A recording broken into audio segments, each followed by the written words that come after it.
Thank you so much आप लोगों को कि इतनी देर किसी को बैठ के सुनना सबसे बड़ी बात ये होती है, क्योंकि जब वहाँ पे हम बैठ के किसी को सुनते हैं तो उतना पेशेंस रखना पड़ता है, ये मुझे लगता है। और एक्चुअली मैं 26 साल की हूँ।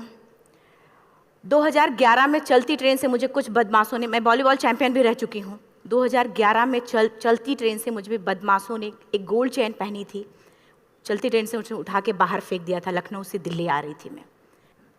कंपार्टमेंट में बहुत सारे, जनरल कंपार्टमेंट था, बहुत सारे लोग थे, किसी ने मना नहीं किया। एक प्लेयर का जो स्पिरिट होता है वो अपने आप, जब कोई छीनने की कोशिश करता कुछ भी, वो देता नहीं है। तो मेरे में भी था, मैंने मना किया और उन्होंने मुझे चलती ट्रेन से, वो 4-5 थे, उन्होंने बाहर फेंका। दुर्भाग्य ये था कि उसी समय दूसरी ट्रैक से ट्रेन आई और मैं उस ट्रेन में टकराई, फिर नीचे गिरी, दोनों ट्रेनें निकल गईं।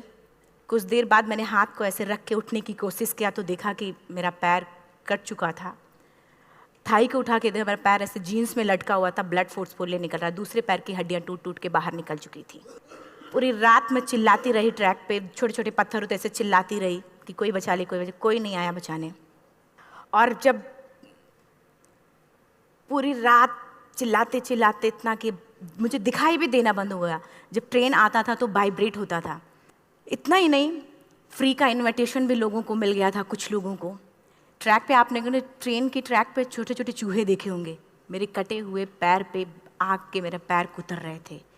मैं ब्रेन कॉन्शियस मेरा पूरा काम कर रहा था मेरे, लेकिन बॉडी में कोई भी मूवमेंट नहीं था। पूरे पल में वही चीज़ें सोच कि कैसे मैं अपने आप को कैसे बचा पाऊँ। लेकिन करीब पूरी रात ऐसे बीता। सुबह गांव वालों ने मुझे बरेली डिस्ट्रिक्ट हॉस्पिटल यूपी में है, वहाँ पे हुआ था ये। सुबह गांव वालों ने मुझे उठाया, डिस्ट्रिक्ट हॉस्पिटल ले जाके रखा। तो फार्मासिस्ट, डॉक्टर, सीएम, जितने लोग थे आपस में बातें कर रहे, अरे हमारे पास तो एनेस्थीसिया नहीं है, ब्लड नहीं है, इसका इलाज शुरू करें तो हम कैसे करें। मुझे भी नहीं दिखाई तो नहीं, लेकिन मेरा सुनाई दे रहा था सब कुछ वहाँ पे। कहाँ से हिम्मत आई मुझ में, मुझे भी नहीं पता। मैंने बोला वहाँ पे कि सर जब मेरा पूरा पैर कटा, तब मैंने इतनी देर रेलवे ट्रैक पे थी, मैं उस चीज़ को बर्दाश्त किया, तो अभी तो आप मेरे अच्छे के लिए मेरे पैर काटेंगे। शायद आपको यकीन नहीं होगा, या फिर कभी आप लोगों ने ये चीज़ नहीं देखी, कोई डॉक्टर या फार्मासिस्ट अपना ब्लड दे के किसी पेशेंट को बचाया। मेरी इस बात को सुनने के बाद वहाँ के डॉक्टर और फार्मासिस्ट दोनों ने एक एक यूनिट ब्लड दिया और मेरे पैर को बिना एनेस्थीसिया अलग कर दिया गया। आज भी मैं उस दर्द को महसूस करती हूँ, जब भी मैं जब बोलती हूँ तब मैं वो चीज़ें महसूस करती हूँ।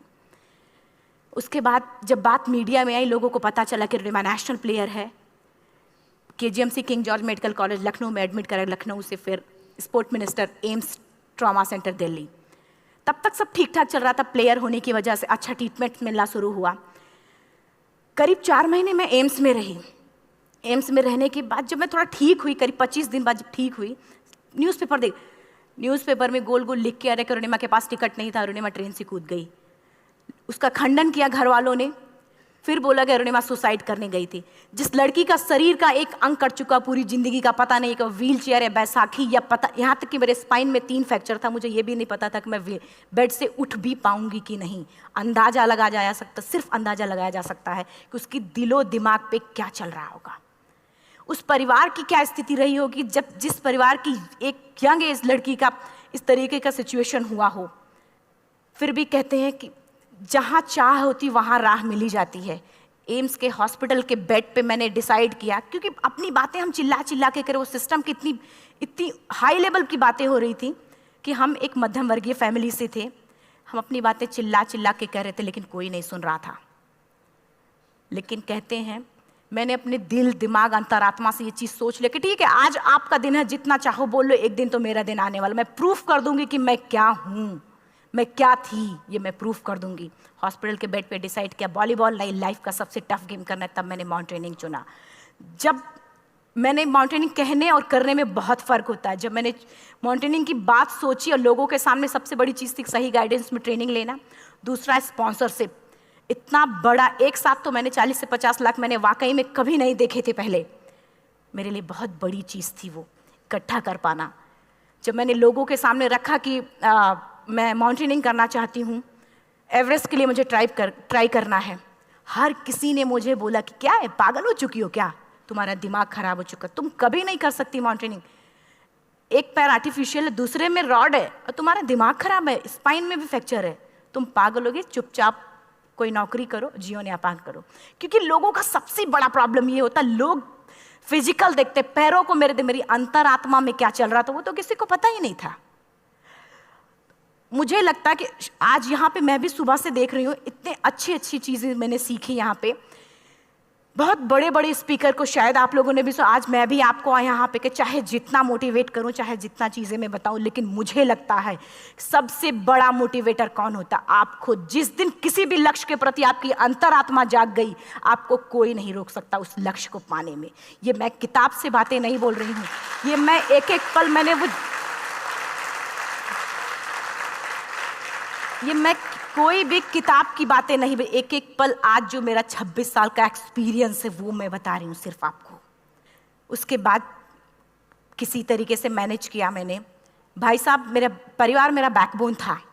परिवार ने मुझे, भाई साहब ने मुझे कहा कि मैडम बछेंद्री पाल जिन्होंने 1984 में एवरेस्ट समिट किया, उनसे मिलते हैं, वो जरूर कुछ ना कुछ करेंगे। हॉस्पिटल से निकलने के बाद मेरे राइट लेग में स्टिचेस लगी थी। मैंने डायरेक्टली घर जाने की बजाय, जब लोग ये सोचते हैं कि मुझे अपना जीवन यापन कैसे करना है, जब लोग ये सोचते हैं कि मुझे अपनी ज़िंदगी के मेरे दिमाग में सिर्फ 2 चीज़ें चल रही थी, मुझे इनका जवाब कैसे देना है और एवरेस्ट समिट कैसे करना है। फर्स्ट तुरंत गए बछेंद्री मैम के पास। जब मिले, मैम ने फर्स्ट टाइम जब मुझे देखा तो उन्होंने कहा, अरुणिमा, उनकी आंखों में आंसू आ गए। उन्होंने बोला, अरुणिमा, तूने ऐसी हालात में एवरेस्ट जैसे दुरूह पहाड़ के बारे में सोचा तो तूने अपने अंदर तो एवरेस्ट फतह कर लिया, अब तो सिर्फ लोगों के लिए। मेरे परिवार को छोड़ के बाहर की पहली ऐसी महिला थी जिन्होंने मुझ पे भरोसा किया था कि हाँ अरुणिमा, तुम कर सकती हो। मेरे लिए वही बहुत बड़ी चीज़ थी। प्लानिंग भी कर ली, मैम भी मिल गई, सब हो गया। लेकिन जब उतरते हैं फील्ड में तब पता चलता कि हम क्या हैं। रोड हेड से मैं पहुंच गई। मैडम ने कहा कि ठीक है, तुम्हारे कहने, तुम्हारे सोचने से कुछ नहीं होगा, अरुणिमा प्रूफ करो कि कर सकती हो। मैंने कहा बस एक मौका चाहिए मुझे।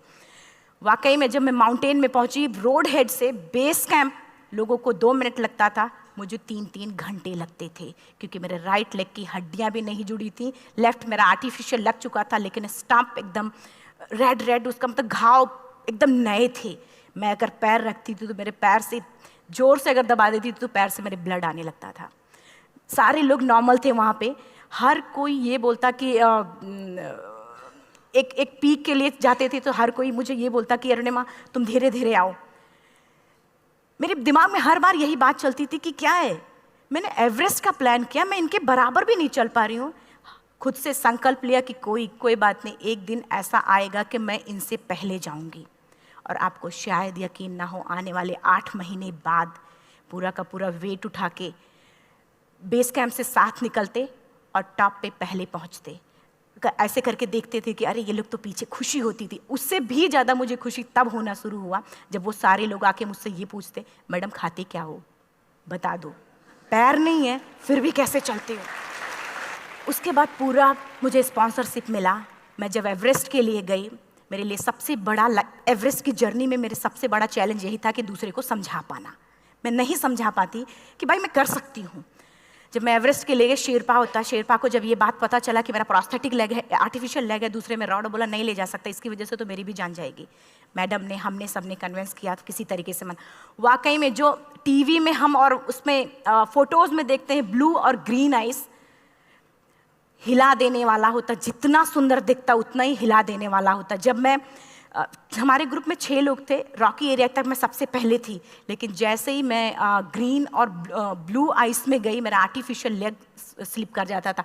फ्रंट पॉइंटिंग से, जब मैं फ्रंट क्रैम्पोन से फ्रंट पॉइंटिंग मारती थी, लेफ्ट से पेन होता था तब भी करते, लेकिन आर्टिफिशियल जैसे फ्रंट पॉइंटिंग मूव हो जाता, मेरा पैर ही मूव हो जाता था। शेरपा मुझे बोला नहीं हो सकता अरुणिमा, ज़बरदस्ती मत करो। मैंने कहा कुछ नहीं, ये मेरा पैर है, मैं जानती हूँ कैसे चलेगा। फाइनली 1, 2 बार, 3 बार करने, 4 बार, 5 बार होल्ड हो जाता था। आइस थोड़ा टूट के निकलता था तो मैं वहाँ पैर रख के जाती थी। कैंप 3 तक ठीक था, प्रॉपर एक्लेमेटाइज किया अपने आप। कैंप 3 तक जनरली गए। बात जब कैंप 3 के ऊपर की होती है, साउथ कोल समिट, अच्छे माउंटेनियर, अच्छे दिलेर के हौसले धरे के धरे तब रह जाते हैं जब अपनी आंखों के सामने किसी को मरता देखता है, और दिमाग में बात, जब जिसको डिसीजन मेकिंग, और जब दिमाग में बातें जब ये आने लगती हैं कि अरे जिस चीज़ के लिए हम जा रहे हैं उसी चीज़ के लिए आदमी मर रहा है, इसी चीज़ के लोग लिए मर चुके हैं। रात में क्लाइंबिंग, ज़्यादा से ज़्यादा माउंटेनिंग रात में की जाती है क्योंकि वेदर शांत होता है। जब मैं रात में निकली साउथ कोल से, कैंप 4 से, मेरी हेडलाइट जिधर ही हेडलाइट जा रही थी उधर ही डेड बॉडीज़ मुझे नज़र आ रही थी। मेरे रोंगटे खड़े हो रहे थे, मुझे समझ में नहीं आ रहा था कि मैं करूं तो क्या करूं। इतना ही नहीं, मैं जिस रोप में थी उसी रोप में जब मैं आगे जा रही हूँ और एक बांग्लादेशी, उनका हाथ हल्का हल्का ऐसे हिल रहा, मुंह से आवाज़ आ रही थी। मैं एक्सप्लेन नहीं कर सकती मुझे कितना डर लग रहा था। बार बार ये बार बार मन में आती, इसका ऑक्सीजन खत्म हुआ है, ये मर चुका है लास्ट सिचुएशन में, और हम कुछ नहीं कर पा रहे हैं, क्या करें। उसके बाद मैंने 10 से 15 मिनट सिर्फ मैं वहाँ खड़ी रही। मैंने सिर्फ इतना बोला कि अगर आप सभी में से सभी ने एवरेस्ट सबमिट कर लिया तब तो ठीक है, अगर नहीं सबमिट किया है मैं सबके लिए एवरेस्ट सबमिट करूँगी और जिंदा वापस जाऊँगी। क्योंकि जैसा हम सोचते हैं हमारी बॉडी उसी तरीके से जनरेट करना शुरू करती है। मैंने डेड बॉडी, क्योंकि जा ही नहीं सकते थे किनारे से, उसी रोप में वो एंकर है, डेड बॉडी को लांगी और लांग के जाना शुरू किया। हिलेरी स्टेप साउथ समिट के करीब जब मैं खुद पहुंची, मेरे शेरपा ने एक जोर से झटका मुझे दिया कि अरुणिमा वापस चलो, तुम्हारा ऑक्सीजन खत्म हो रहा है। हिलेरी स्टेप के बाद एवरेस्ट समिट है, थोड़ा चलने के बाद एवरेस्ट समिट है। अगर कोई आपसे ये बोले, आप अपने टारगेट के इतने करीब हो, अगर कोई आपसे ये बोले कि अरुणिमा वापस चलो, कैसा लगता है? मैंने भी यही बोला, सर क्या बोल रहे हो आप, मैं नहीं जाऊंगी वापस। बोला अरुणिमा जिंदगी रही, दोबारा ट्राई करना और एवरेस्ट समिट हो जाएगा दोबारा तुम्हारा। मैंने कहा नहीं, ये आप जिंदगी में गोल्ड चांस बार बार नहीं आते, लाइफ में कभी कभी आता है, ये आपके ऊपर आता, आप उसको पकड़ के रखते हो या फिर छोड़ देते हो। मैं अपना गोल्ड चांस कभी नहीं, क्योंकि मैं जान रही थी मुझे स्पॉन्सरशिप बहुत मुश्किल से मिला, एक बार अगर मैं छोड़ देती दोबारा मुझे कभी नहीं मिलता। मैं बहुत अच्छी तरीके से जानती थी। मेरा फाइनली मुझे बछेंद्री मैम ने भी एक बार बात समझाई थी, मेरी माँ ने मुझे एक बात बताया था कि लाइफ में कभी कभी सिचुएशन ऐसी आती है जब सिर्फ आप अकेले होते हो, डिसीजन सिर्फ आपको लेना होता है। जहाँ पे भी होना, खड़े होकर हल्का सा पीछे मुड़कर देखना और ये सोचना कि आप एक एक कदम चल के यहाँ तक पहुँचे हो, सिर्फ अपना एक कदम आगे बढ़ाना, तुम देखना कुछ देर बाद तुम टॉप पे होगी। मेरे दिमाग में उनकी बातें वीडियो की तरह चल रही थी और सिर्फ एवरेस्ट का टॉप चल रहा था। मैंने शेरपा को पहले कन्विंस करने की कोशिश की कि भाई चल, कुछ नहीं होगा भाई चल। फाइनली जब वो नहीं माना, मैंने एक कदम आगे बढ़ाया, डिसीजन लिया कि नहीं जाना ही जाना है। आगे बढ़े, करीब 1 से 1.5 घंटे बाद मैं टॉप पे थी। और इतना ही नहीं, आज भी मैं जितनी बार बोलती हूँ उतनी बार मैं महसूस करती हूँ, मेरे रोंगटे खड़े हो जाते हैं, मेरा दोनों हाथ ऊपर करके जोर जोर चिल्लाने का मन कर रहा, इतनी जोर से चिल्लाऊं कि सबको बता दूं कि आज मैं टॉप ऑफ द वर्ल्ड पे हूं। उन लोगों को बता दूं जो लोग ये सोचते हैं, लड़की, दूसरे विकलांग, तीसरे मिडिल क्लास में, जो लोग एक बार हार के फिर दोबारा लड़ना नहीं चाहते, जो लोग हारने के बाद सोचते हैं कि हम दोबारा कुछ कर नहीं सकते, उन लोगों को मैं चिल्ला चिल्ला के टॉप से बताना चाहती थी कि नहीं, आप सब कुछ कर सकते हो। सिर्फ एक सोच की विकलांगता, हैंडीकैप आदमी यहाँ से होता है, यहाँ से नहीं। अगर यहाँ से जो आदमी विकलांग है तो नॉर्मल आदमी भी विकलांग है, जो अगर यहाँ से विकलांग है। चिल्ला चिल्ला के मैं बताना चाहती थी। मैंने शेरपा से कहा कि आप एक फ़ोटो खींच लो, क्योंकि सारे लोग फ़ोटो, अपना नेशनल फ्लैग का जो वैल्यू होती है ना, वो जो हम कहीं बाहर होते हैं तो पता चलता है। मुझे भी बहुत खुशी हो रही थी, फ्लैग को हग किया और बोला फ़ोटो खींचो। बोला पागल हो गई है, तेरा ऑक्सीजन कभी भी ख़त्म हो जाएगा, नीचे चल। नहीं, फ़ोटो खींच लो। फ़ोटो खींचा उसने। वो तो अगली बार इतना तेज गुस्सा हुआ, मैंने उसको बोला कि भाई वीडियो भी बना ले। 8848 की हाइट पे ऑक्सीजन खत्म हो रहा है, आज हम भी हंस रहे हैं आप लोगों के साथ क्योंकि यहाँ पूरा ऑक्सीजन है। और 8848 की हाइट पे जब मुझे शेरपा, कोई भी शेरपा को बोलेगा भाई वीडियो बना, तो परेशान हो जाएगा, पागल हो चुकी, कि तुम मर जाए, यहाँ मैं जा रहा हूँ नीचे। मैंने कहा नहीं, कुछ नहीं होगा, आप बनाओ वीडियो। किसी तरीके से मैं 4-5 पेयर बैटरी रख के लेके गई कि डिस्पोजल कैमरा, एक अलग कैमरा, कि मतलब एक नहीं काम करेगा तो दूसरा करेगा, प्रॉपर प्लानिंग से। शायद आप लोग भी सोचो कि वाकई में लड़की को इतना बड़ा रिस्क लेने की क्या जरूरत थी, कि जिंदगी कभी भी जा सकती थी इसकी। लेकिन मैंने वो रिस्क लिया क्यों? क्योंकि मैं चाहती थी, कहीं ना कहीं से मेरे भी दिमाग में ये बात आ चुका था कि मैं जिंदा वापस ना जाऊं। मैं चाहती थी कि अगर मैं जिंदा ना जाऊं तो ये वीडियो मेरे इंडिया शेरपा से मैंने यही बात बोली, ये वीडियो अगर मैं जिंदा नहीं जाती, ये वीडियो मेरे इंडिया पहुंचा देना, मेरे यूथ तक चला जाएगा। क्योंकि मैं चाहती थी कि 11 अप्रैल 2011 को मेरा एक्सीडेंट हुआ, 21 मई 2013 10:55 पे मैं टॉप ऑफ द वर्ल्ड पे थी। ऑलमोस्ट 1 से 2 साल के अंदर कैसे यहाँ से मैंने ये चीज़, मैंने कभी भी कामयाब होने के, मेरी वो जिंदगी बन चुकी थी, मेरा जुनून बन चुका था, मेरा पैशन मेरा जिद बन चुका था। वो मेरा सोते उठते बैठते सिर्फ मुझे एवरेस्ट दिखाई जाए। और मुझे लगता है किसी को भी अगर अपना लक्ष्य पाना है, यहाँ से अगर वो पागलपन जब तक नहीं आएगा तब तक नहीं होगा। वो फाइनली उसने वीडियो बनाया। आप बोल रहे फटाफट रोनिमा नीचे भागो। जब मैं टॉप पे थी तो कुछ लोग और भी थे, लेकिन 10:55 पे मैंने एवरेस्ट समिट, 11 बजे के बाद अगर कोई अटैम्प्ट करने की कोशिश करता है उसको सुसाइड अटैम्प्ट बोलते हैं। जैसे ही मैं नीचे चलना शुरू की, मैंने कहा भाई हाँ चल नीचे चलते हैं। ज़्यादा से ज़्यादा मौतें नीचे आते वक्त होती हैं एवरेस्ट पे। जब मैं नीचे आ रही हूँ, थोड़ा दूर ही मैं नीचे चली थी, मेरा ऑक्सीजन पूरी तरीके से ख़त्म। सिर्फ अंदाज़ा लगाया सकता कि जब ऑक्सीजन ख़त्म हुआ क्या परिस्थिति रही होगी। मैं ऐसे नीचे गिर गई और शेरपा मुझे बोल रहा कि रोनिमा मुझे यकीन नहीं था कि तू एवरेस्ट सबमिट कर पाएगी, लेकिन फिर भी तूने किया। मैं चाहता हूँ कि रोनिमा जिंदा चल, तू वापस उठ, खड़ी हो। मुझे खड़ा करने की वो कोशिश कर रहा था बार बार, मैं खड़ी नहीं हो पा रही थी, वाकई में दम ही नहीं था। लेकिन फिर भी कहते हैं कि जैसे हमारे नियम होते हैं वैसे ऊपर वाले के भी नियम हैं। उसकी लिस्ट में जब मेरा नाम नहीं है तो वो मुझे नहीं ले जा सकता। अगर दूसरी चीज़, मेरा कॉन्सेप्ट एकदम क्लियर हो चुका था। जब रेलवे ट्रैक पे मैं थी, रेलवे ट्रैक पे 7 घंटे में पड़ी थी, 49 ट्रेन अप डाउन हुई थी, तो मेरा कॉन्सेप्ट एकदम क्लियर हो चुका था। इसका मतलब है कि ऊपर वाले ने अगर मुझे कुछ बचाया है तो कुछ ना कुछ इतिहास रचने के लिए बचाया है।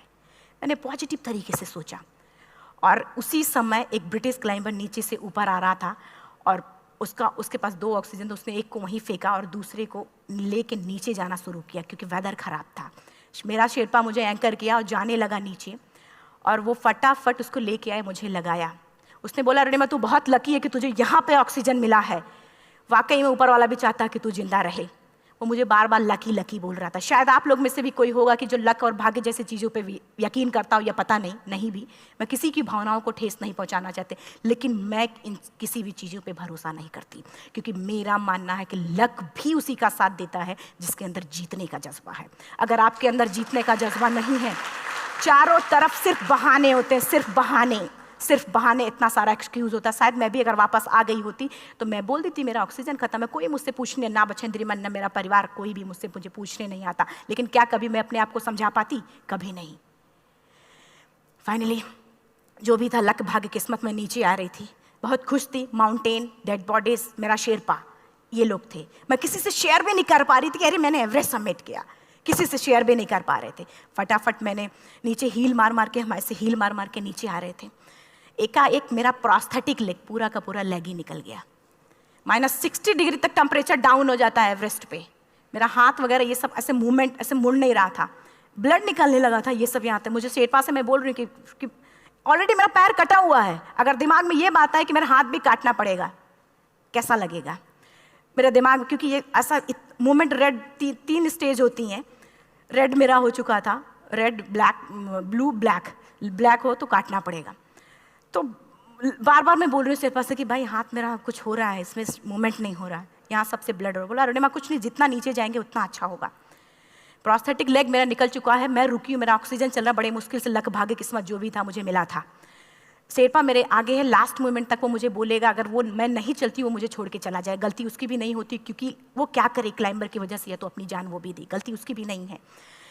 लास्ट में मेरी आंखों से आंसू निकलने लगा। मैंने सोचा क्या करूं अब, रोने अपने आप आंसू कहीं ना कहीं से आ ही जाता है।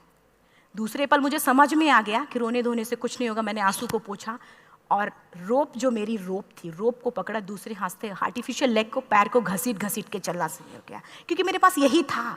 ये तो दूसरा था, गिव अप कर दो ही चीज़ थी।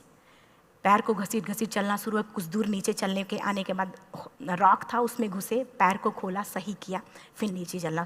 Camp 4 to summit to camp 4 3500 feet है, और इसमें टोटल जनरली लोग 16 से 17 घंटे में सबमिट कर लेते हैं। मुझे टोटल 28 घंटे लगे थे। हर माउंटेनियर, चाहे बाहर का या फिर इंडिया का, हर किसी ने ये मान लिया था कि अरुणिमा जिंदा वापस नहीं आएंगी। हर किसी ने ये चीज़ मान लिया था। लेकिन मुझे लगता, जब मैं वापस साउथ कोल पहुंची, जब मैं टेंट का जिप खोला, मैंने हर किसी ने कहा कि अरे तू यहाँ है, हम तो सब सोच लिए थे तू चली गई। हर किसी ने ये बोला था। फिर सब खुशी मना रहे थे हम सब। देखिए, ये सब बताने का मेरा सिर्फ एक मकसद था कि सब कुछ हम में है, हम जैसा चाहें वैसा कर सकते हैं। ऑलरेडी टाइम हो चुका है। मैं एक चार लाइन की पंक्ति सिर्फ बोलूँगी। मैं एक्चुअली, मेरा एम है कि मैं वर्ल्ड के जो कॉन्टिनेंट हैं, कॉन्टिनेंट के हाईएस्ट पीक समिट करूं। एशिया का एवरेस्ट हो चुका है, अफ्रीका किलिमंजारो हो चुका है, यूरोप का एल्ब्रुस हो चुका है। 23 नवंबर को मैं जा रही हूँ ऑस्ट्रेलिया हाईएस्ट पीक के लिए। बस आप लोगों की गुड विशेस चाहिए। और 4 लाइन, अभी तो इस बाज की असली उड़ान बाकी है, अभी तो इस बाज की असली उड़ान बाकी है, अभी तो इस परिंदे का इम्तहान बाकी है, अभी अभी मैंने लांघा है समुद्रों को, अभी तो पूरा आसमान बाकी है। Thank you so much, thank you.